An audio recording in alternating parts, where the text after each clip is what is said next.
Bismillahirrahmanirrahim. Assalamualaikum warahmatullahi wabarakatuh. Innal hamdalillah nahmaduhu wa nasta'inuhu wa nastaghfiruh wa na'udzu billahi min shururi anfusina wa min sayyiati a'malina may yahdihillahu fala mudilla lahu wa may yudlil fala hadiya lahu. Asyhadu an la ilaha illallah wahdahu la syarika lahu wa asyhadu anna Muhammadan abduhu wa rasuluh la nabiyya wa la rasula ba'dah. Alhamdulillah Rabbil Alamin, pada kesempatan pagi hari ini kita dipertemukan oleh Allah Subhanahu wa taala di Masjid Al-Mukhlis Wonorejo Karanganyar, Bejen Karanganyar, dengan keadaan sehat walafiat. Salawat serta salam kita haturkan kepada Nabi kita Muhammad sallallahu alaihi wasallam, keluarganya, sahabatnya dan juga seluruh umatnya yang senantiasa berusaha untuk mengikuti langkah beliau hingga akhir zaman nanti. Bapak Ibu jemaah rahimakumullah dan juga baik itu pemirsa di channel YouTube ataupun di live streaming di radio, semoga Allah Subhanahu wa taala selalu memberikan hidayah dan juga rahmatnya kepada kita semuanya. Jemaah semuanya, kita masih melanjutkan dari kitab pengkajian kitab Asy-Syama'il Muhammadiyah. Sedikit mengulang-ulang, enggak masalah. Apa itu sebenarnya kitab Syama'il Muhammadiyah? Bahwa kita ini di zaman akhir, zaman di mana kita disuguhkan di masyarakat kita melalui media tokoh-tokoh yang kadang-kadang sejatinya tidak layak untuk dijadikan tokoh. Ketika anak-anak kita, anak kecil, ketika ditanya siapakah orang hebat, mereka menyebutkan tokoh-tokoh yang fiktif, yang enggak ada sebenarnya di dunia. Ketika pengennya jadi apa, tiba-tiba membayangkan adanya Spiderman, adanya Superman, adanya Power Ranger dan yang semisalnya. Bayangan-bayangan orang hebat itu adalah bayangan fiktif. Ketika kita bertanya kepada yang muda-muda yang sudah senangnya main-main, ketika siapa sih orang-orang hebat yang mereka selalu pikirkan dan mereka selalu sebut atau bahkan untuk bermirip dengan mereka, ternyata kalau enggak bintang-bintang film, ya tokoh-tokoh yang mereka main bola atau atlet. Prestasi itu adalah prestasi olahraga. Prestasi itu adalah ketika TikTok. Prestasi itu ketika sudah ada masuk di YouTube, masuk di yang demikianlah keadaan masyarakat kita saat ini. Sementara orang-orang ini dan bahkan banyakan dari kita hilang sosok Nabi SAW dalam diri kita. Ketika ditanya siapakah orang yang dicintai, mungkin akan menyebutkan Nabi. Oh, kita orang Islam, orang yang paling kita cintai adalah Nabi SAW. Kita dengan banyak bersolawat, tapi ternyata jumlah solawat yang diucapkan dengan jumlah nyanyian yang diucapkan lebih banyak nyanyian. Solawat yang mungkin dihafal ibaratnya lebih sedikit dibandingkan dengan lagu-lagu yang sekian banyaknya lagu dibaca dan dihafalkan. Aku orang niat ngafal, iya enggak niat ngafal, tapi karena sering dengar akhirnya ngafal.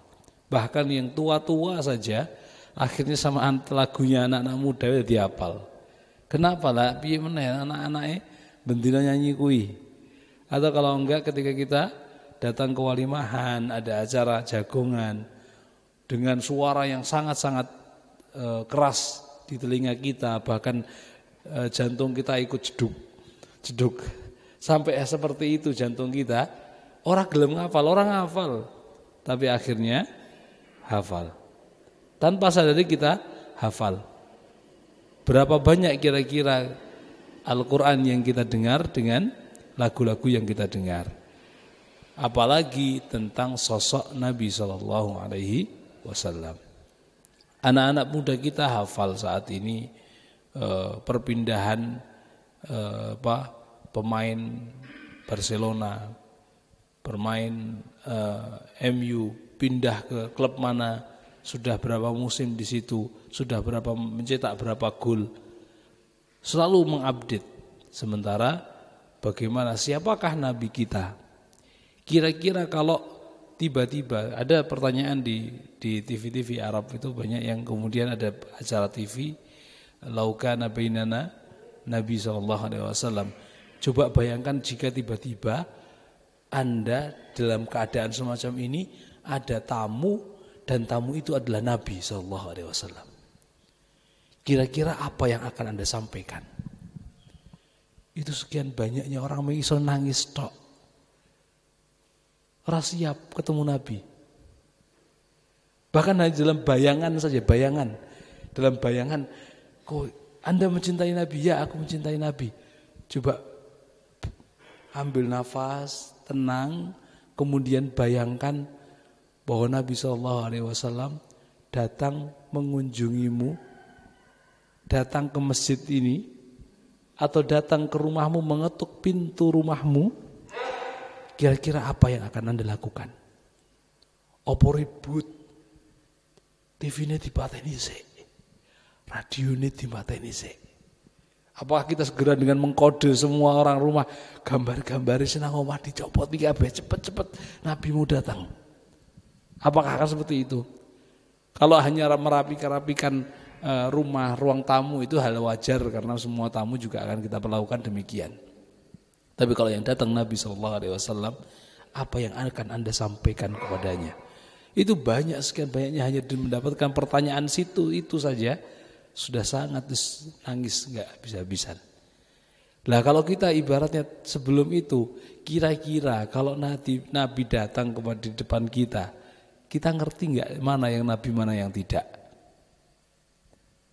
Mana yang Nabi, mana yang tidak? Kita kira-kira ngerti atau enggak? Gitu. Sementara dalam literatur kita bahwa para sahabat, para ulama itu sudah menjelaskan sekian banyaknya Nabi itu perawakannya semacam ini. Nabi itu seperti ini, rambutnya ikal, ada keritingnya tapi bisa panjang.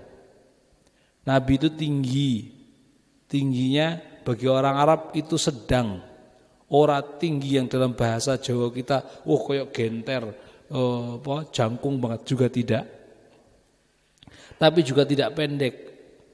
Ukurannya orang Arab, bukan orang kita. Misalkan, iki pokoknya wis dhuwur iki pas iki. Bahkan bagi kita mungkin menyebutnya sudah kayak tinggi banget.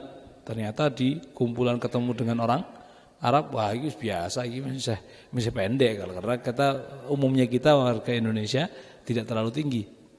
Terus bagaimana alisnya Nabi, bagaimana mata beliau, bagaimana cara berjalannya beliau, itu sampai kemudian para ulama itu detail menyampaikan dari satu kisah ke kisah yang lain. Kenapa demikian? Ya, karena itu wujud jadi cinta mereka, para sahabat, para tabi'in kepada Rasul kita, kepada Nabi kita Muhammad SAW. Sehingga salah satu wujud dari cinta mereka adalah dengan mengenal pribadi agung Nabi Muhammad SAW. Mengenal lebih detail, sebagaimana kita seseorang yang sedang mencari istri. Kita pengen detail banget. Kenapa? Karena aku mencintainya. Detail semua perkara tentangnya sangat penting. Sangat penting. Digulai apa kesenengane, bajunya biasanya pernah dipakai oleh beliau apa saja. Itu sampai kemudian dibahas. Dan bagaimana akhlak beliau itu yang utama. Bagaimana kita bisa menjadi seperti beliau dalam akhlak keseharian. Itulah yang kemudian diangkat oleh para sahabat. Karena apa? Karena dengan memperbanyak menyebutnya, dengan banyak mengenalnya, biiznillah kita berharap bahwa cinta kita kepada Nabi SAW benar-benar ada dalam diri kita. Karena suatu saat Anas bin Malik, seorang sahabat datang ke Rasulullah, ya Rasulullah, dia menangis, ya Rasulullah, engkau dengan tinggi derajatmu di sisi Allah Subhanahu wa taala, sementara aku dengan semacam ini rendahnya. Aku sangat sedih karena apa? Karena saat ini di dunia aku bisa melihatmu, aku bisa bertemu denganmu. Tetapi aku membayangkan bahwa nanti di akhirat nanti aku akan berpisah denganmu. Engkau berada di derajat yang sangat tinggi, sementara aku berada di derajat yang rendah, yang mungkin aku tidak bisa mengunjungimu seenakku saat ini, seperti saat ini. Akhirnya para sahabat, karena Rasulullah SAW menyampaikan, anta ma'aman ahbabta, wahai sahabat, engkau akan dikumpulkan di akhirat nanti bersama dengan orang yang engkau cintai. Maka saat itu para sahabat bergembira besar dengan sebuah hadis ini, dengan pernyataan Nabi, anta ma'aman ahbabta, engkau akan dikumpulkan di akhirat nanti bersama dengan orang-orang yang engkau cintai.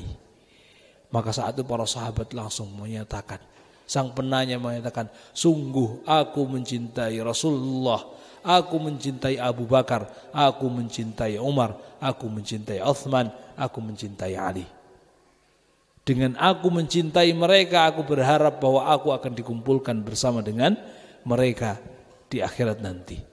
Nah, kalau saat ini kita mau ditanya, siapa sebenarnya yang kita cintai? Mungkin lisan kita bisa mengklaim, bisa menyatakan bahwa kita menyebut tokoh-tokoh dan para sahabat yang mulia untuk menjadi orang yang kita cintai. Tapi sejatinya cinta itu bukanlah sekedar omongan. Cinta itu wujud dalam keseharian. Cinta itu wujud dalam perasaan. Cinta itu wujud dalam keseharian kita bagaimana. Kalau kita ternyata mencintai Nabi, kok nama yang paling banyak disebut justru tokoh yang ada di drama Korea dibandingkan dengan Nabi SAW.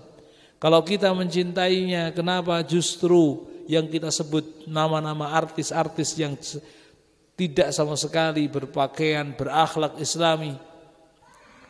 Kalau kita mencintai Nabi, kenapa yang justru di benak kita informasi tentang perpindahan, ada transfer pemain-pemain bola, itu bukan berarti nggak boleh nonton bola, bukan berarti nggak boleh main bola, bukan, boleh silahkan. Tetapi jadikanlah itu hanya sebatasnya olahraga ya olahraga. Tidak perlu diikuti informasi perpindahan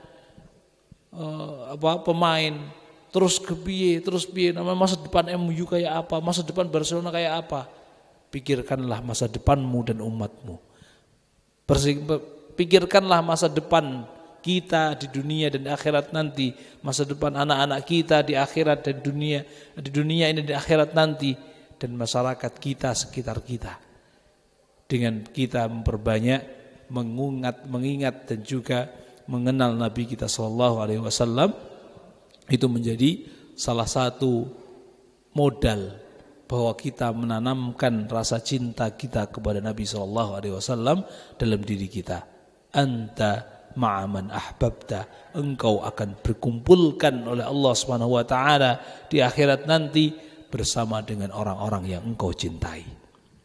Nah, di kajian kita Asy-Syama'il Muhammadiyah karya Imam At-Tirmidzi, ini merupakan salah satu buku yang beliau tulis. Imam At-Tirmidzi punya banyak buku. Ada buku Sunan At-Tirmidzi, ada Amalul Yaumi wal Lailah, ada Asy-Syama'il Muhammadiyah, yaitu tentang mengenalkan.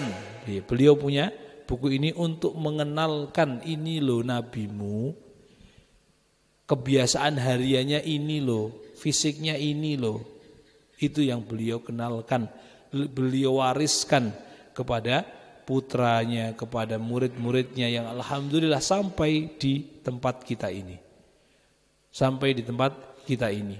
Dan di zaman-zaman dahulu pun, sejak zaman-zaman perjuangan dahulu para ulama Indonesia pun juga sudah banyak yang menerjemahkan buku ini agar menjadi buku yang dikenal oleh masyarakat Indonesia. Itu sudah lama buku ini, bukan buku baru, bukan. Ini sudah lama dan sudah terjemahkan di Indonesia sudah berkali-kali pula di berbagai macam penerbit. Ini sebuah usaha untuk mengenalkan mendekatkan sosok Nabi SAW kepada kita semuanya. Nah, kenapa kok harus kenal banget itu, kenapa juga? Mosok sih kalah sama Yahudi? Mosok mau kalah sama Nasrani? Kenapa? Allah Subhanahu wa taala berfirman bahwa orang-orang yang dahulu kala Allah berikan kitab kepada mereka, yaitu dari kalangan ahlu kitab Yahudi dan Nasrani, itu ya'rifunahu kama ya'rifuna abna'ahum. Bahwa mereka mengenal Nabi sebagaimana mereka mengenal anak-anak mereka atau bahkan lebih. Jadi orang Yahudi itu saat itu belum melihat Nabi. Sama seperti kita, nggak pernah lihat. Tetapi mereka tahu banget Nabi itu yang akan muncul sosoknya seperti apa. Ada tanda apa di dalam dirinya. Dan bagaimana cara berjalannya dan apa yang di sekitarnya. Itu sampai hafal benar. Itu yang Yahudi. Ibaratnya itu sebagai sebuah permisalan.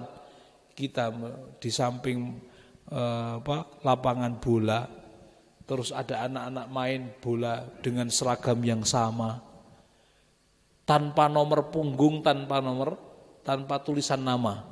Seragam sekolah biasanya umumnya kan nggak ada nomornya. Kemudian kita bertemu dengan seorang ibu dan berkata, "Bu, putra jenengan sing pundi? Anakmu yang mana, Bu?" Meskipun satu lapangan itu semua berpakaian sama persis pakaiannya, dia dengan mudah akan mengatakan yang itu yang berada di sebelah sini atau yang berada di sebelah sini. Dia dengan mudah akan menyatakannya. Meskipun tanpa ada tanda tulisan jenenge, dia seorang ibu, dia seorang ayah, dia akan dengan mudah, itu loh anakku.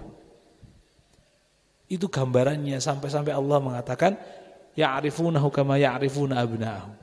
Bahwa orang-orang Yahudi itu mengenal Nabi itu benar-benar mengenalnya sama seperti mereka mengenal anak-anak mereka.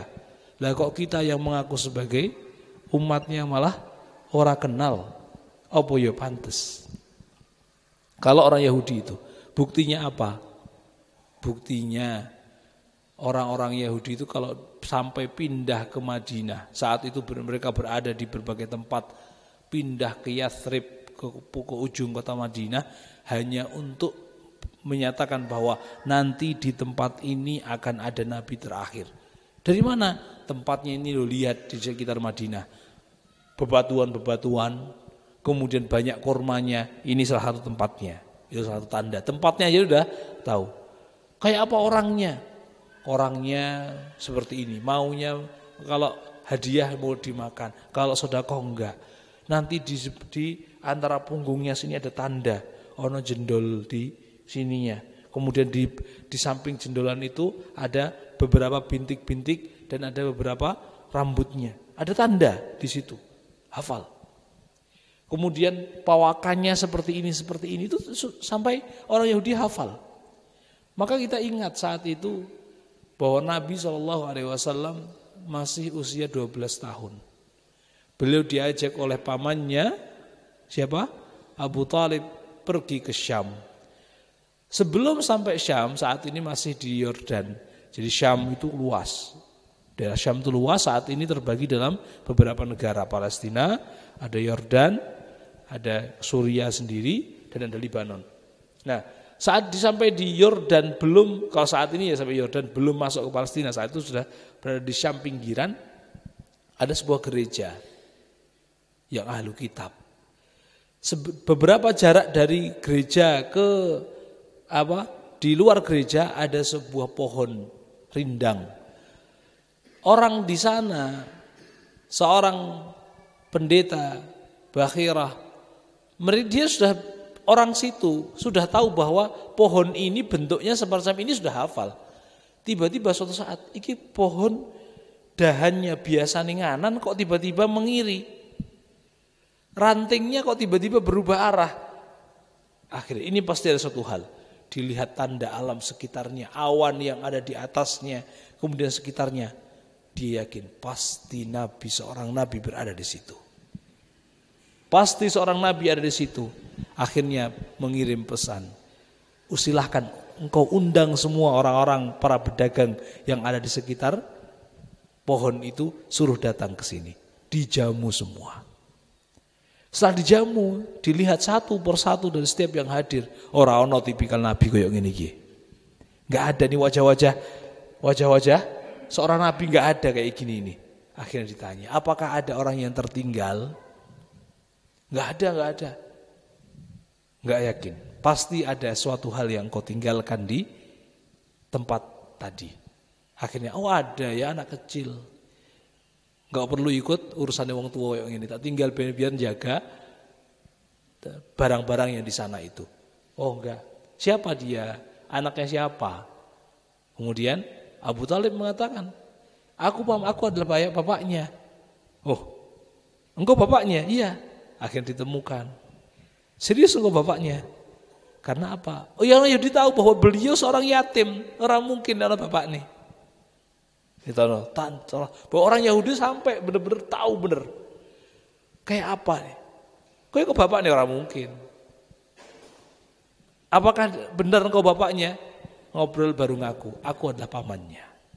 Bapaknya telah meninggal sebelum dia lahir dan aku menjadi pengganti bapaknya. Maka seakan-akan bapak nih. Oh benar. Akhirnya setelah yakin, maka baru berpesan kepada Abu Thalib. Wahai Abu Thalib, anakmu ini akan menjadi seorang nabi. Aku sarankan engkau segera balik ke Makkah Mukarramah. Ke Makkah, karena kalau sampai engkau ke Syam, maka nyawa anak ini yang akan menjadi taruhannya.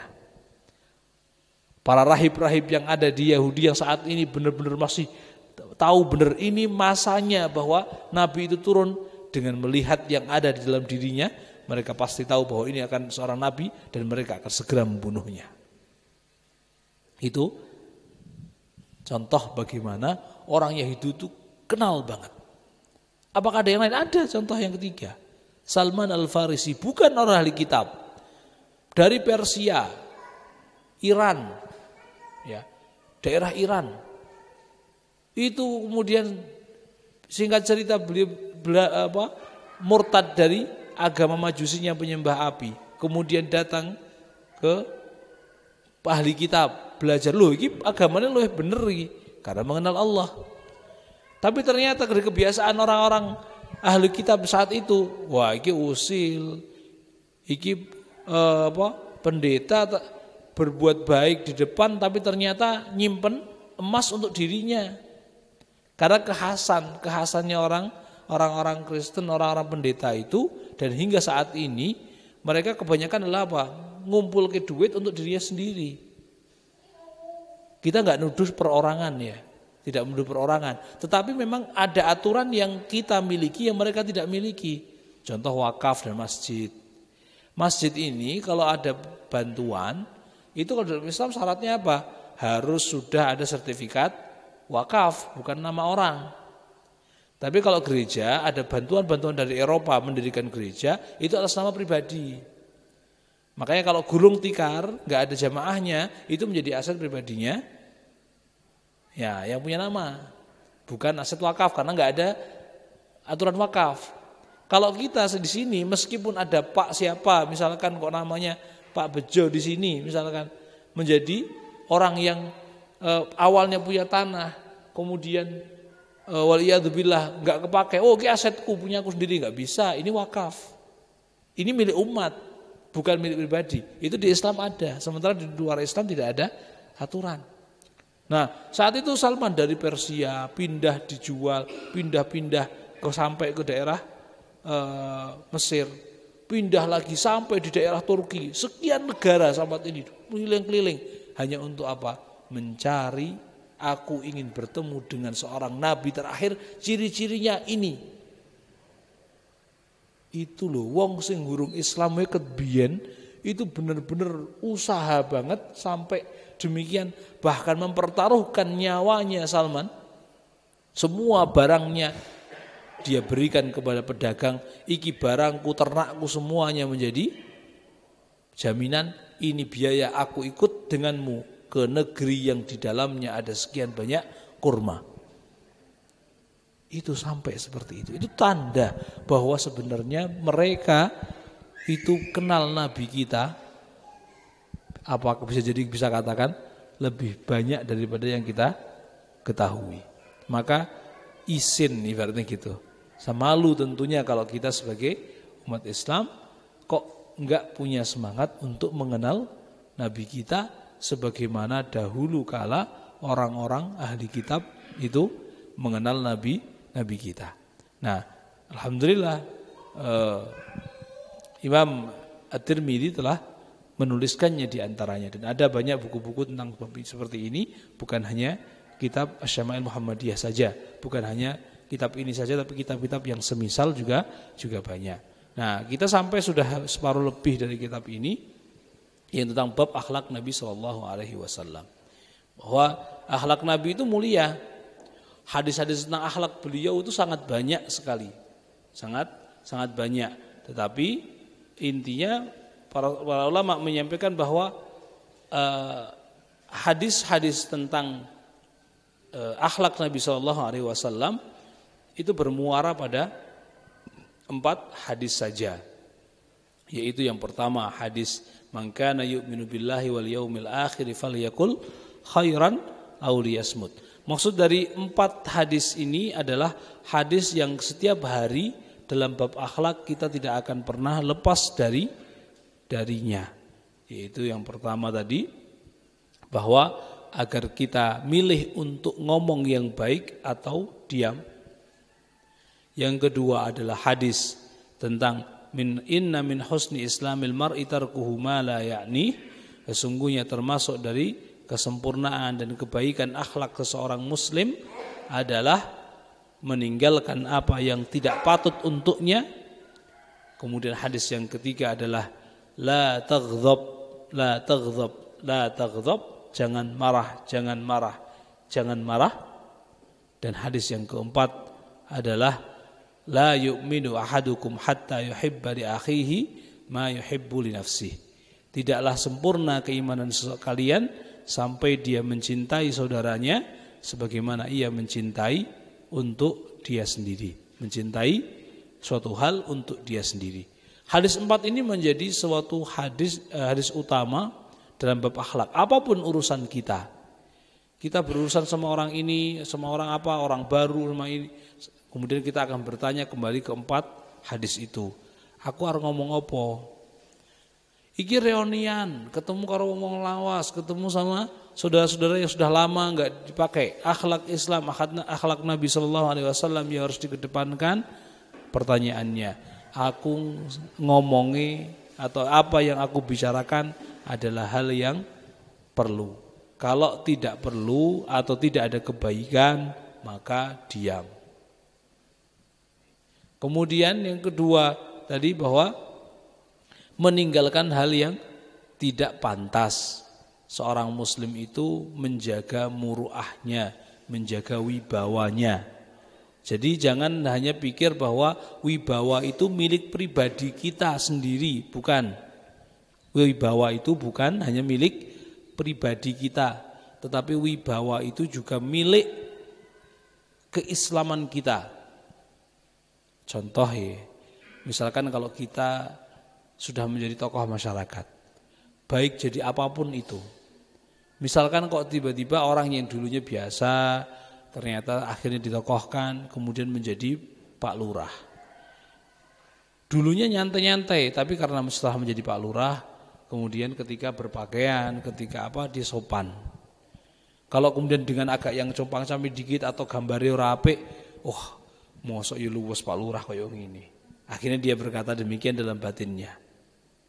Atau seseorang yang sudah jadi guru, ketika biasa dikenal dengan rapi, kemudian mau keluar rumah, mau ketemu sama orang, masa aku ya guru kayak gini. Yang jadi pesantren pun gitu demikian, yang jadi ustadz, yang jadi pengajar juga akan demikian. Seringkali kita mengangkat wibawa kita itu karena terah, misalkan aku keturunan Pak ini, atau karena jabatan kita, atau karena status sosial kita. Itu yang selalu kita pikirkan dalam bab menjaga wibawa. Tetapi seringlah kali kita lupa bahwa seorang muslim itu punya wibawa. Maka Rasulullah sampai mengatakan min husni islamil mar'i, termasuk kebaikan dan kesempurnaan Islamnya seseorang adalah meninggalkan hal-hal yang tidak pantas untuknya. Ini contoh bahwa Rasulullah menanamkan rasa wibawa itu bukan hanya engkau sebagai pejabat, engkau sebagai tokoh masyarakat, bukan. Tetapi karena engkau adalah seorang muslim, itu punya wibawa. Punya wibawa. Yang seringkali kita tidak menyadari akan hal itu. Mungkin hal semacam ini yang justru muncul di orang-orang muslim yang minoritas. Maksudnya apa? Orang muslim di negeri Eropa, ya, di negeri Eropa kemudian ketok banget lah iki Islam, iki muslim dibandingkan dengan masyarakat luas. Maka dia nyadar apapun perbuatanku itu orang menilai bahwa itu adalah cerminan dari Islam. Itu sudah kerasa banget orang-orang yang ada di Eropa. Orang-orang yang ada di minoritas, orang-orang muslim kok ada di Jepang. Kerasa banget. Dia makan milih-milih se takon ndelok manganane iki piye. Kemudian ketika ngomong dia berbuat buruk sedikit, orang akan mengatakan, "Ente muslim kayak gini toh." Akhirnya selalu dikaitkan dengan Islamnya. Tapi karena kita hidup di semua kabeh, kita Islam kabeh kok. Bahkan ibaratnya satu kampung kayak gini yang enggak muslim, andai kan ada iso dihitung jari. Akhirnya kita tidak merasa bahwa diri kita adalah seorang wakil dari Islam itu. Maka kita memikirkan wibawa, memikirkan pantas dan tidak hanya diri kita. Kita lupa bahwa kita juga termasuk dari sabda Nabi, termasuk keutamaan dan kesempurnaan Islam seseorang adalah dengan menjaga wibawanya.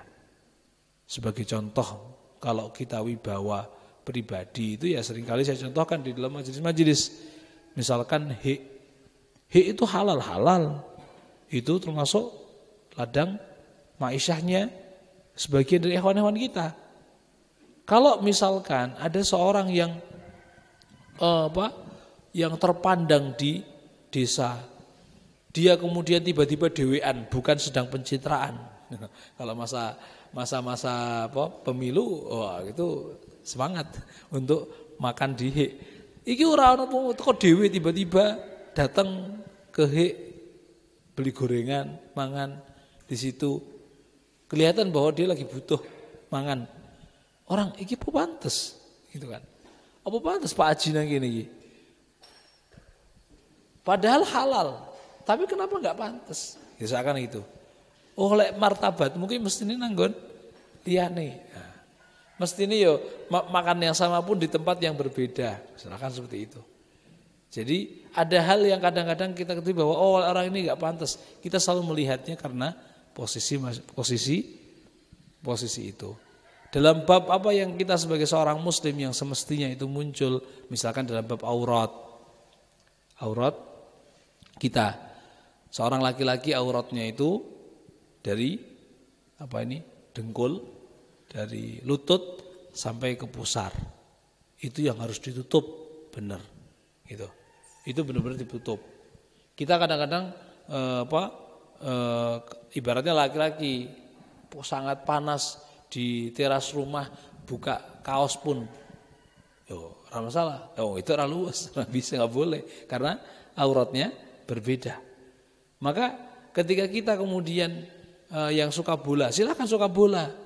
Tetapi apa ya pantas, lek aku bal-balan sudah kaosnya bagus, tetapi celananya pendek di atas lutut sampai pahanya terlihat.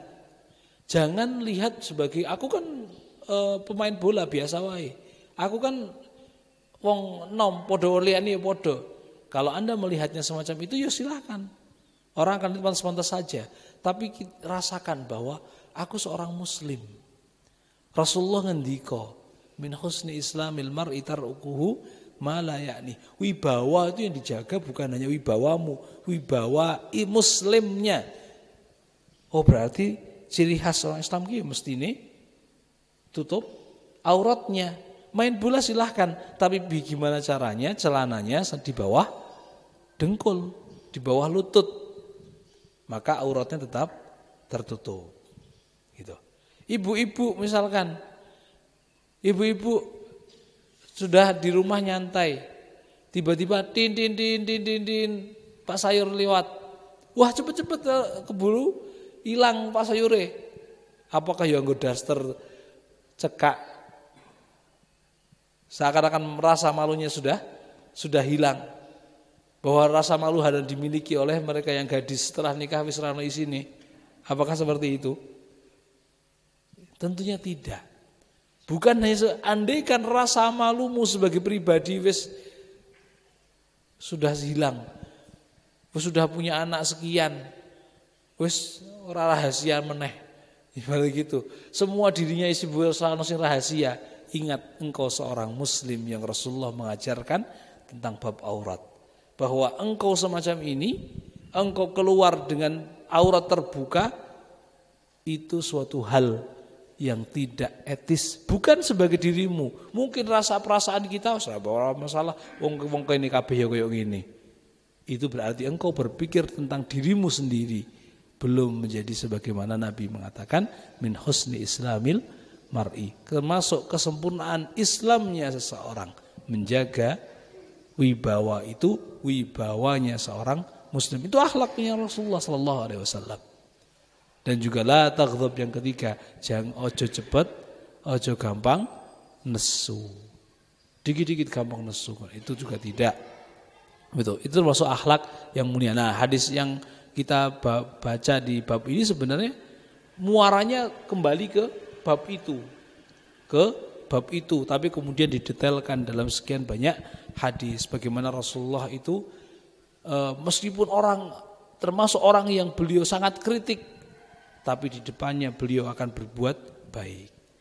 Beliau tidak pernah mengkritik orang langsung di depannya, weh kenapa kowe? Enggak. Kalau di depannya maka beliau tidak akan menyebutkan namanya. Andaikan beliau tahu bahwa fulan telah melakukan suatu hal seperti ini, beliau marah. Beliau melihat bahwa ini harus segera ditegur. Maka ketika berkumpul di masyarakat umum, beliau akan mengatakan, apa to karepe wong sing ngomong kayak ngene iki? Apa sih sebenarnya yang diinginkan kok ada orang yang ngomong kayak gini? Akhirnya para sahabat cuma tahu ada seseorang di antara kami yang berbicara demikian.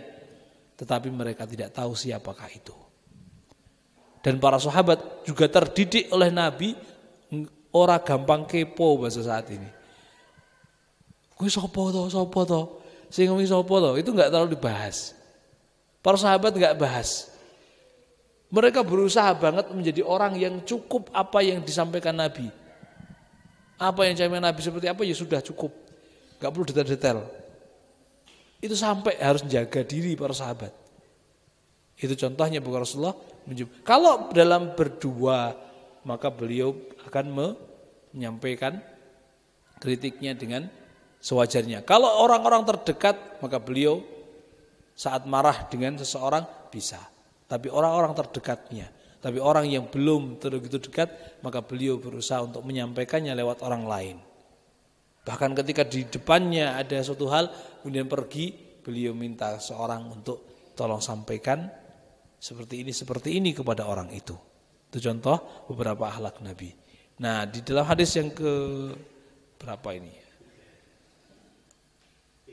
Ketiga. Yang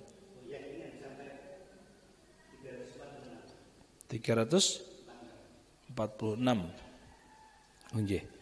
Itu di 347 itu ada tentang salah satu contohnya hadis tentang dari Anas bin Malik radhiyallahu anhu dari Rasulullah sallallahu alaihi wasallam bahwasanya di sisi beliau pernah ada seorang laki-laki yang darinya mencium bekas wewangian.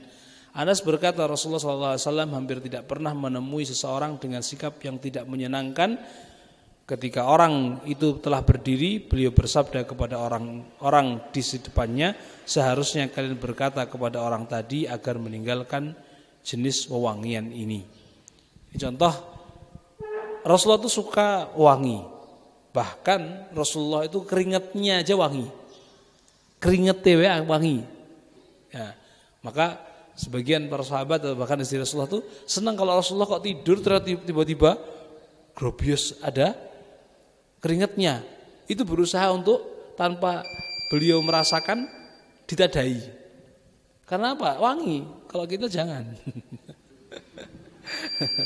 Kalau kita ada baju yang sudah berkeringat beberapa saat kok sampai 1 hari belum dicuci, kira-kira baunya kayak apa? Itu kalau kita. Rasulullah enggak, baunya wangi. Nah, tetapi ada beberapa wewangian yang diminta untuk ditinggalkan. Saya lupa itu za'faran atau apa, ada beberapa wangian. Kenapa? Ini saya pernah bertemu dengan Ustaz Fauzul Azim Jogja. Beliau itu sangat meneliti banget soal bab wangian. Itu spesial beliau. Dan kenapa-kenapanya itu sampai ternyata ada beberapa jenis wangian yang beliau Rasulullah SAW itu suruh tinggalkan, terutama bagi laki, karena baunya mengundang syahwat. Nah, sini baunya mengundang syahwat. Ada beberapa hal. Dan itu biasanya memang diperbolehkannya hanya saat pas walimah.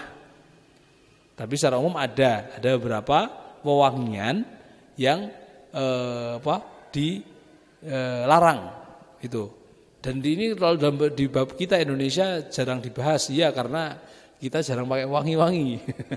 Ibaratnya dari kita sendiri ini konsumsi ya, penggunaan kita minyak wangi itu sangat rendah. Indonesia termasuk yang rendah. Enggak banyak kita memakai wangian harian, itu enggak. Itu yang khas banget kalau yang wangian itu diakui ya Saudi. Itu sangat kuat wangiannya, benar-benar memang berkelas gitu. Nah ada jenis wewangian yang terlarang. Itu saya tidak bisa mendetailkannya, apa-apa aja saya memang lupa dalam bab ini apa jenis-jenisnya. Tetapi salah satu kenapa yang itu pernah saya dengar dari Ustaz Fauzul Azim, ada yang memang mengundang syahwat. Itu. Jadi ketika mencium baunya itu secara refleks, bukan berarti terus kayak pitik ora kudu saiki, bukan seperti itu, tetapi secara berlahan, bertahap akan meningkatkan gairahnya, syahwatnya. Nah, jenis-jenis yang semacam ini yang kemudian dilarang. Dan Rasulullah hafal kalau jenis wangian semacam ini nanti akan ada baik baunya ataupun mungkin di kulitnya akan meninggalkan noda kuning. Seperti itu. Bukan berarti setiap yang noda kuning berarti masalah, enggak, cuman ada jenis itu termasuk yang memberikan yang punya bekas noda kuning. Maka Rasulullah kadang tahu meskipun ada berjarak, tetapi atharus sufrah, ada bekas kuning. Contohnya saat itu Abdurrahman bin Auf saat berhijrah tiba-tiba beberapa hari enggak muncul, pas muncul saiki kok rada-rada tanda-tanda kuning di beberapa badannya, mungkin di tangannya atau apa. Kenapa ini? Rasulullah, karena sudah dekat. Jadi langsung tanya gitu. Ya Rasulullah, aku baru aja nikah. Oh ya wes, itu wajar. Gitu. Wajar ini baru aja nikah gitu. Baru kemudian membahasnya bukan lagi minyaknya, tapi masalah nikahnya. Engkau nikah dengan siapa? Dengan apa? Nah, itu akhirnya disuruh bahas tentang nikahnya. Tapi awal beliau bertemu, beliau langsung lihat di sisi bekas minyaknya. Nah, ini contohnya hadis ini berlaku demikian. Jadi kok ana wong kok ora oleh minyakan? Bukan. Hadis ini bukan demikian, tapi bahwa ada beberapa minyak yang memang itu terlarang. Nah, maka beliau ketika melihat ada orang semacam ini yang hal yang tidak pantas untuk dipakai karena wanginya tertentu, maka kalau orang ini belum dekat, beliau menyampaikannya ke orang lain. Tolong nanti sampaikan agar orang ini demikian. Itu termasuk akhlak Nabi SAW, bahwa menasihati itu bukan intinya apa yang disampaikan, tapi caranya juga merupakan bagian terpenting dari sebuah unsur penasihat. Jadi jangan hanya pikir aku ki salah ngene, aku ki wis ngomong to, aku ki wis tak omongi wong iki ngene-ngene, ora kemanut. Anda tidak sedang menasihati. Anda sedang menjelek-jelekkannya karena membuka aibnya. Tapi kalau Anda benar-benar ingin menasihati, maka datangi, sampaikan. Itu. Maka saat ini hal yang ribut banget yang mulai dibahas. Sebenarnya pemerintah masalah ki terus piye? Maka dari yang literatur banget itu menyampaikan, oh Anda menyampaikan kritik pemerintah kok umum di depan umum, itu ora seperti Nabi. Sementara yang pihak yang lain bahwa iki kita di negara demokrasi, di negara demokrasi itu bang kudune ngono kuwi. Mereka tidak akan menganggap itu sebuah protes kalau enggak demo. Nah ini sudah, maka kemudian para ulama membahasnya sangat panjang. Apakah demo itu boleh atau enggak? Kalau demo itu sebagai sebuah bab yang nasihat apa? Kalau Nabi memang tidak seperti itu. Nabi melarang memang. Tetapi memang Nabi membuka diri siapapun orangnya, bahkan di bab sebelumnya dibahas bahwa ibu-ibu yang di pinggir pasar enggak punya warung, enggak punya apa, ibaratnya benar orang pinggiran, itu untuk menemui Nabi gampang. Itu memang demikian. Saat ini kalau kita mau protes boro-boro yang Jakarta, kita mau ketemu Karanganyar saja atau mungkin di Pak Ganjar menyampaikan suatu hal, kadang-kadang tidak mudah. Maka kemudian luas jadi pembahasannya. Tetapi aslinya menyampaikan nasihat adalah dengan sirran, dengan sembunyi, tidak dengan menyampaikan secara terang-terangan. Dan itu adalah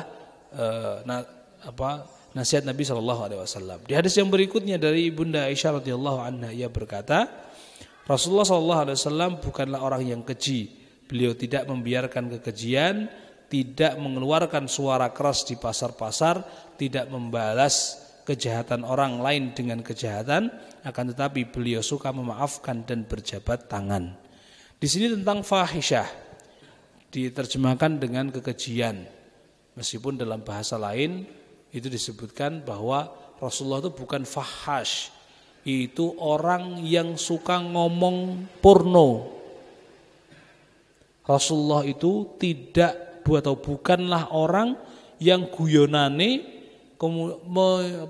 mengambil-ngambil kata-kata yang mengarah kepada pornografi, tidak. Nah, ini kebiasaan yang kebiasaan masyarakat kita, guyonan iki ya guyon bab-bab ranjang. Apakah Rasulullah tidak pernah membahas bab ranjang, bab suami istri? Beliau membahas, terbagi sebagai ilmu. Maka beliau banyak hadis-hadis tentang bab pernikahan menasihati, wahai laki-laki, jika kalian mendatangi istri kalian demikian-demikian.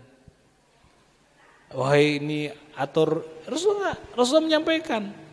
Tapi itu sebuah ilmu, bukan kemudian bahas bab pornografi yang ngomongnya dikit-dikit perkara masalah bab yang menjurus kepada bab-bab ranjang, guyonane bab itu. Tidak. Rasulullah dikenal sebagai orang yang bukan demikian. Bukan orang yang ngomongnya welek, ngomongnya ngumpatan, ngomongnya gampang-gampang bab masalah porno, tidak. Itu bukan sosok yang dikenal dari pribadi Nabi kita Muhammad SAW. Beliau juga tidak suka membalas. Maka sekian banyaknya cerita Rasulullah diludahi, Rasul diapain, biarin. Apakah demikian juga kemudian kalau kita mendapatkan ada seorang yang mengejek Nabi kita, membuat karikatur Nabi dengan bom misalkan, dengan semacam-macam lah karikatur yang jelek itu, kemudian kita enggak boleh marah karena Nabi aja enggak marah kalau diejek. Apakah demikian? Tentu tidak. Nabi mengajarkan hal itu adalah untuk kita terapkan dalam diri kita. Orang ngejek kita ya wis. Tetapi kalau ada orang yang ngejek Nabi, bukan berarti Nabi aja nggak marah kok kalau sama dia ada diejek berarti kita nggak marah. Bukan demikian. Ayah kita sederhanakan. Ayah kita kalau ada orang yang mengejeknya, meskipun dia punya wibawa besar, meskipun dia tokoh masyarakat, dia cuek. Tapi apakah kemudian kalau kita sebagai anaknya ada seorang yang mengejek ayah kita, apa kita tidak membelanya? Ya mesti bela, kita marah. Apalagi dengan Nabi kita. Gitu. Marah kita itu hak. Maka para sahabat itulah yang diterapkan. Rasulullah diam. Kalau ada orang yang mau datang ke beliau dengan terlihat wajahnya wajah keburukan, para sahabat semuanya siap pasang badan. Sekitarnya sudah siap semuanya. Pedang mau dengan apa siap semuanya. Gitu. Tidak rela sedikit pun orang ini mendekati Nabi SAW. Bahkan sampai beberapa orang kafir yang akhirnya masuk Islam itu sampai berkata, sungguh aku tidak pernah melihat sosok raja ataupun kepala suku yang lebih dijaga daripada Nabi SAW. Beliau tidak punya istana. Beliau hanya menerima tamu di masjid. Tetapi ketika ada orang yang jelas ini bukan orang Islam, ini orangnya kemungkinan punya niatan buruk, itu semua orang di sekitarnya sudah standby, benar-benar siap. Ada yang mau dekati tangannya langsung tampil, tok, gitu.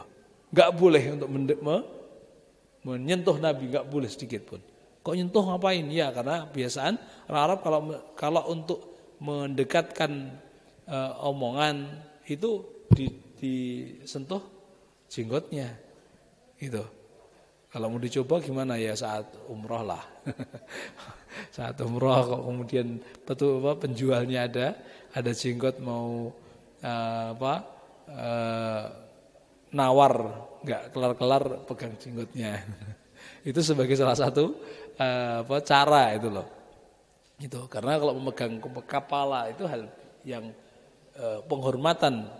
Sementara memegang pantat itu penghinaan. Justru kalau kita kadang dengan saudara dengan apa, woi pok, misalkan itu sebuah penghinaan kalau bagi Arab. Tapi justru kita kok memegang kepala orang lain, wah dihina banget. Sementara di Arab berbeda. Ini memang adat yang berbeda dengan kita. Tetapi itu intinya bahwa Rasulullah mengajarkan kepada kita agar tidak mudah marah. Tidak marah kalau ada pun orang yang membuat jahat kepada kita, ojo gampang nesu. Tapi justru kita marah ketika Rasulullah diejek. Bukan kita yang diejek, tapi Rasulullah yang diejek, kita yang harus bergerak. Hadis yang satu lagi mungkin dari Bunda Aisyah radhiyallahu anha, beliau menyampaikan bahwa Rasulullah SAW tidak pernah memukul sesuatu dengan tangannya kecuali tatkala beliau berjihad fisabilillah. Beliau juga tidak pernah memukul pembantu dan wanita. Ini spesialnya Rasulullah. Bahwa Rasulullah marah itu marah. Rasulullah punya masalah dengan istrinya, dengan keluarganya, ya. Tetapi beliau tidak pernah memukul. Beliau punya pembantu, punya. Pembantunya sini bukan berarti apa, beliau ada sahabat-sahabat yang memang pengennya khidmah. Ya Rasulullah, kami standby di masjid, apapun yang engkau minta kami siap. Itu ada, termasuk Anas bin Malik radhiyallahu anhu. Tapi kenyataannya apa, Rasulullah wah seneng, aku pembantu sakeh, apapun semua ada, aku nyuruh pembantu. Ternyata tidak. Beliau punya orang-orang yang standby siap untuk diminta tolong apapun. Tapi ternyata sandal beliau rusak, beliau jahit sendiri. Kira-kira kalau kita punya pembantu, sepatu kita rusak, masa kita yang benerin sendiri? Atau kita mesti akan nyuruh orang? Tapi Rasulullah tidak seperti itu, tidak manja ibaratnya gitu. Beliau punya orang-orang yang siap membantunya, tapi tidak demikian. Beliau tidak pernah mukul. Istri-istri beliau tidak pernah mukul. Tidak pernah mukul istri-istri beliau. Maka kita tahu apakah Rasulullah nggak punya masalah di keluarganya punya. Cukup didiemin, tidak diajak ngomong. Itu sudah menyakitkan bagi istrinya dibandingkan dengan pukulan. Maka sampai-sampai kemudian berkata kepada salah satu istrinya, sungguh aku pengen mungkulmu, cuma ngomong tok, orang mukul. Sungguh aku pengen kayak mukul kamu dengan apa? Dengan siwak kowe. Kayak pengen dengan siwak, bukan plok beneran. Sementara kita ingat dalam pernikahan kita sekian tahun, pernah enggak mukul? Gitu. Pernah enggak kita berkata-kata buruk kepada anak dan istri kita? Sementara Rasulullah tidak demikian. Maka itu beberapa akhlak Nabi SAW, bahwa beliau selalu menjadi terdepan. Dan kita sebagai umatnya, sebagai orang yang berusaha untuk selalu mencintainya, harus selalu berusaha untuk mengikuti beliau dan mengenal beliau lebih dalam, sehingga benar-benar kecintaan kita ini muncul. Benar-benar kecintaan kita ini muncul. Andai kan yang senang sholawat pun, ya perbanyak sholawat, karena itu keutamaan. Kalau kemudian sholawat dengan yang berdendang, dengan yang bersyair, yang digubah oleh para ulama-ulama, maka kenalilah syair itu apa maksudnya, sehingga bukan hanya sekedar bunyi. Ada kan kita kenal syair Qamarun apa yang maksudnya? Itu sebuah kegembiraannya para ulama yang nulis itu, bahwa pernah sahabat yang mengatakan, aku melihat malam hari, lihat langit, terlihat ada bulan purnama, terus di sebelah sana ada wajah Nabi. Padahal itu sama-sama indah, tapi aku lebih melihat wajah Nabi lebih indah. Itu sebagai pengungkapan rasa cintanya seorang sahabat. Maka Qamarun dan Nabi itu contoh bahwa andai kan mau berdendang pun pahami, dan juga bahwa itu sehingga memunculkan rasa cinta kita kepada Nabi, bukan hanya sekedar senang-senang nyanyi ya gitu, bukan, tapi benar-benar memunculkan rasa kecintaan kita kepada baginda Nabi sallallahu alaihi wasallam. Semoga dengan majelis ini Allah berikan keberkahan kepada kita, dan juga Allah tanamkan rasa cinta kita kepada Allah dan kepada Nabi-Nya, sehingga kita dipertemukan dengan beliau di jannahnya. Kita diberikan kesempatan oleh Allah Subhanahu wa taala untuk meminum dari telaga Kautsar dari tangan Nabi sallallahu alaihi wasallam, dan juga kita dipertemukan dengan orang-orang yang kita cintai bersama mereka, para sahabat Abu Bakar As-Siddiq, Umar radhiyallahu anhu, Utsman dan Ali radhiyallahu anhum jami'an di akhirat nanti. Demikian kita tutup kajian kita dengan kafaratul majlis. Subhanakallahumma wa bihamdika, asyhadu an la ilaha illa anta, astaghfiruka wa atubu ilaik. Wassalamualaikum warahmatullahi wabarakatuh.